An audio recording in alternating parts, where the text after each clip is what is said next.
Hello everyone and welcome back to another episode of Do I Have Time For This? The series that looks at old and new video games from indie to AAA and everything in between to help you figure out if you've got the time to play, finish, 100% complete a game, or to just leave it in your backlog to forever gather dust. Today we're looking at a brand new IP from the creators of the Sniper Elite and Zombie Army series, Rebellion. At the time of recording, this new IP has reached the highest player numbers of any game they've created, and I'm really glad of their success. AtomFall puts you in the British boots of a nameless and faceless protagonist, who wakes up in a military bunker with amnesia. Given a very small intro cutscene, we're thrust straight into the mystery of what happened following the real-life Windscale disaster that occurred in 1957. Marketing for the game both helped and hindered this game from the get-go, with many people calling this British Fallout, and whilst the themes and environments in this game lend itself very well to the comparison, I do worry that expectations were extremely high for this AA game on release.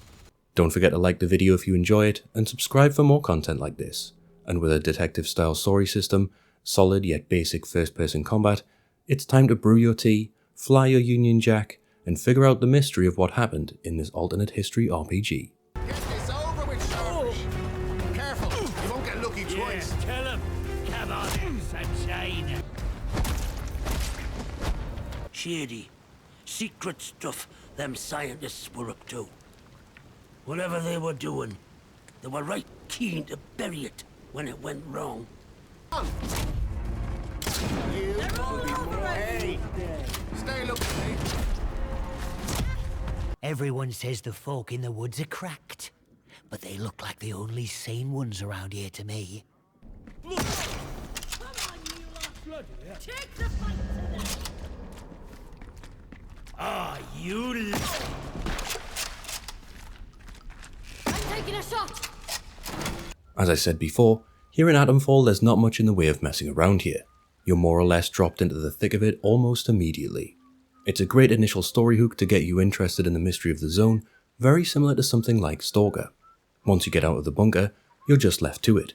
With small pop-ups to explain the occasional gameplay mechanic, the game trusts you to understand what to do, and at the start it can be a bit overwhelming, so let's break it down a bit. First and foremost, it's worth mentioning the accessibility of the difficulty in the game. You can pick from a preset, and here I picked the recommended experience as I do with any game review. However, on top of this, you can at any point fine-tune each individual part of the difficulty based on the three pillars of the game: combat, survival, and exploration. I've always been a huge supporter of fine-tuning difficulty, and it doesn't affect anything like achievements, so I'm happy this was added in, especially as every now and then I felt like certain parts of the game were slightly off, but we'll get there. Taking a look at the investigation and story systems in AtomFall, I think this is where the most people will be put off. Of course, baby. Typically, Rebellion wants you to find clues and interpret these clues in such a way that you find your own leads and create your own story. This does work by and large. At the start of the game, you'll definitely be overwhelmed with the amount of leads you get, with every note you find starting you off on a new quest. These notes can be instructions on where to go, rumors on a location, or even outright coordinates that the game expects you to be able to figure out, then follow as there's nothing in the way of map markers or guidance on the recommended difficulty. The main story itself is not actually to figure out the mystery of what happened. Over the course of the game, you'll speak to different people who can potentially help you escape, resulting in multiple endings. This is a great way to encourage replayability, but more often than not, you'll find people just save scumming instead. This open-ended story system not only works across the main story, but across everything. So say you stumble upon an NPC, and they have an item you need in a chest. They ask you to help out, and you know the result of the quest will be the item in the chest. But what if you just killed them? I started blasting. Bang! Bang! Well, I don't see so good, so I missed. Then they ran away. I ran after them. Okay. Bang! Try to shoot them in the back. But I don't run so good either. There's no limit to who you can or can't take out here. Nobody is off limits, and it results in a large amount of variety in how you complete quests. Side with one person or faction, side with the other, kill them all, or just steal everything and leave. There's a lot of opportunities for bespoke gameplay stories. The downside of this vague system though is that sometimes you can find a key called something like Barn Boiler Room Key, and you need to go into every barn on the game to figure out where that key goes, unless you noted it down or have a good memory. You can also stumble into solutions for certain leads without realizing it, or maybe kill someone who may be important later. It's all really interconnected, and almost supports the idea of having a notebook with you as you play, and it's not really a downside for me personally, but I know it will definitely put certain types of gamers off. Next, let's take a look at the combat and the stealth, as due to how the stealth works, you'll be in a lot of combat. Just a flesh wound. Look, stop that! Chicken! Chicken! Look, I'll have your leg! Melee combat is fine, nothing especially great to call out. The hits do feel impactful, and there's a pretty big range of melee weapons with a British twist, like a cricket bat, but it's a bit broken due to the instant win button, the kick. As there's no dodge in the game, the only real way to make some distance or get some breathing room is to use the melee kick. Doing so will stun the enemy briefly, opening them up to an attack. The thing is, even without the perk that extends the stun time, it's pretty easy to stun lock someone by kicking, doing a melee combo, then kicking again, which more or less breaks the melee in general.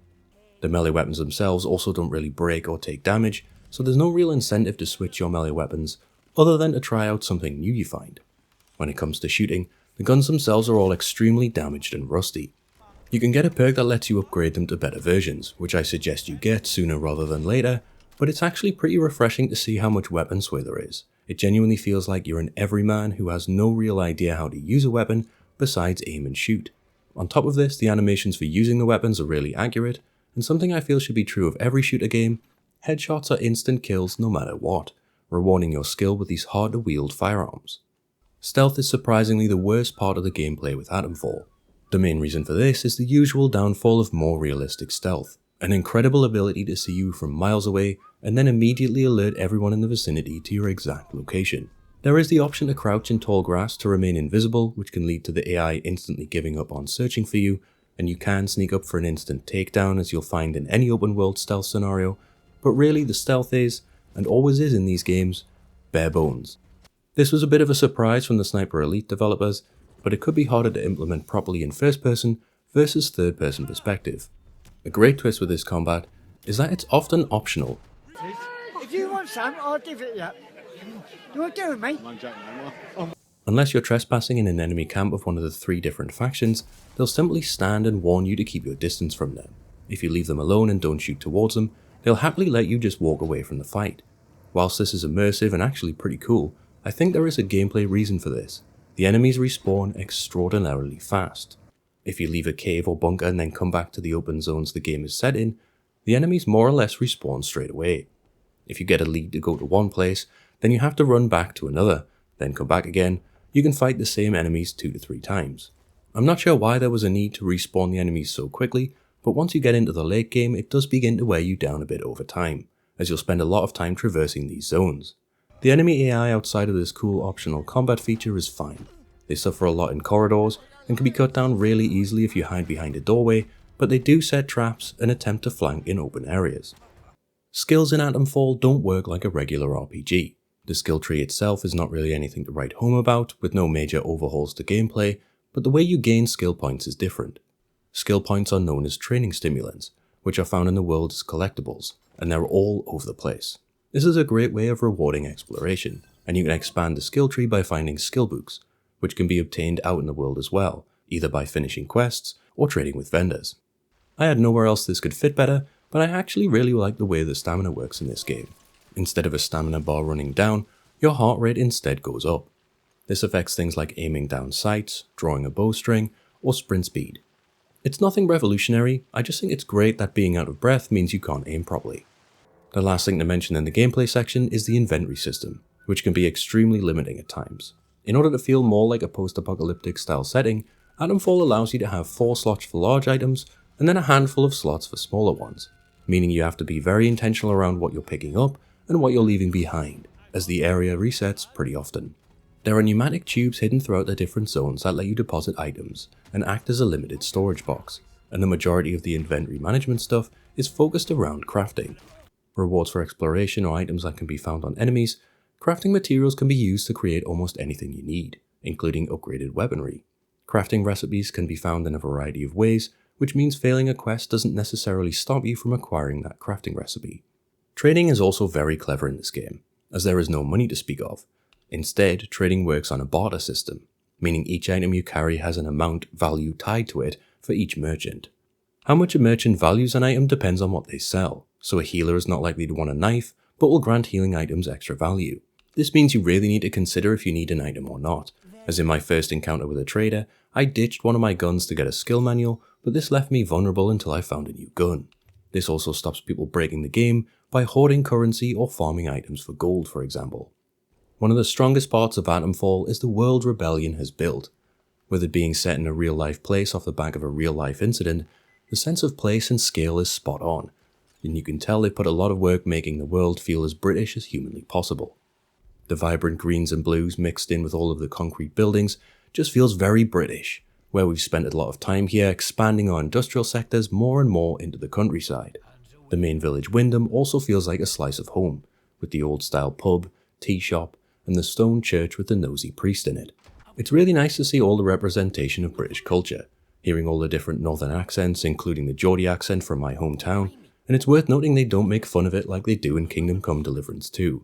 There's something quintessentially British about getting a buff from a cup of tea, or healing by eating a Cornish pasty. I love the representation we have here, it's so good. The exploration is really rewarding in these big open zone environments. As I said before, you'll get a lot of crafting components, but you'll also get weapons, ammo, crafting recipes, and even skill books just from finding things off the beaten path, no more so than in the government bunkers strewn throughout the countryside. The main bunker is called the Interchange, and is the first part of the main story mission you have to solve, how to get inside. Once you do, you'll realize it's a huge sprawling underground labyrinth that interconnects all of the different topside zones in the game. This section is almost Metroidvania style, where you'll get so far, then realize you don't have an item and you'll have to leave, only to get given a keycard by an NPC, and the whole thing will open up again. I'm all for what Rebellion has created here in terms of the interconnected world hidden within bunkers and cellars off the beaten path. I was just left wanting more. So let's get down to it. How long does this game take? I completed almost every lead and played out all of the leads which led to story endings until I had to commit to one, completing my first playthrough of AtomFall in 12 hours.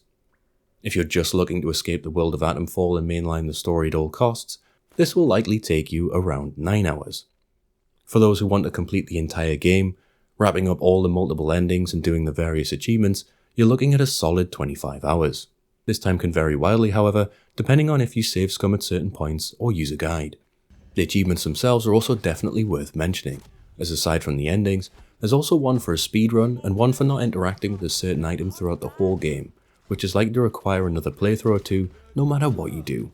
That being said, the rest of the achievements are very situational but easily accomplished, and I don't think the completionist experience would be bad at all. When looking at time spent, you can set your own autosave in this game alongside manually saving outside of combat anytime you wish. This means shorter play sessions will be perfectly fine from a mechanical perspective, but you may want to consider setting aside an hour or so per play session, as otherwise you'll quickly lose track of what lead you're chasing down unless you keep a note of it somewhere. Being on Game Pass, this won't cost you more than the subscription fee, but outside of this you're looking at around $50 or £45, which I feel is a reasonable ask if you're going for full completion, but probably not if you're just going to do the main story. You may end up feeling somewhat shortchanged. As long as you manage your expectations, I fully recommend AtomFall. I couldn't put this game down, and when I did, all I could think about were the leads I hadn't followed up on yet, what the next area would look like, and what the next weapon I'd find was. This game is uniquely British in a way almost all games aren't, with most Western games leaning towards the US.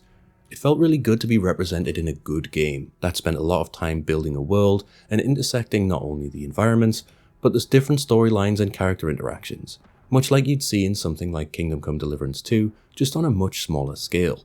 I think the only way you'd be disappointed in this game is if you came in expecting British Fallout, as people keep wrongly marketing it as. The game really is more like Stalker meets Avowed, with significantly smaller interconnected areas and basic RPG mechanics, alongside the post-apocalyptic setting and British humour. As long as you know what you're getting coming in, that being the bones of a fun mystery-solving game with some basic combat and crafting elements, you won't be left feeling empty. Some may struggle with a lack of direction or difficulty of the combat, but Rebellion has addressed this by allowing you to customize almost every aspect of gameplay, and I champion these accessibility features all day, every day. Rebellion is certainly in need of support. Being a AA studio trying out something entirely new and obscure with a brand new IP, we need more of this in gaming, so if you have some free time and you don't need a big hand-holding story, you should definitely check this game out. Do you have time for AtomFall? On this channel I like to give my thoughts on the game, alongside a bit more of a deep dive on the time you have to invest, so you know what you're getting into, because time is precious, right? If you enjoyed the video or found it useful, feel free to like and share.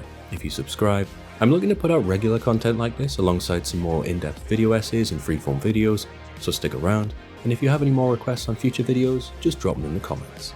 And finally, if you want to come chat with me, you can find me over on x.com/gracious_rhino. I'm Gracious Rhino, look after each other, and I'll catch you soon.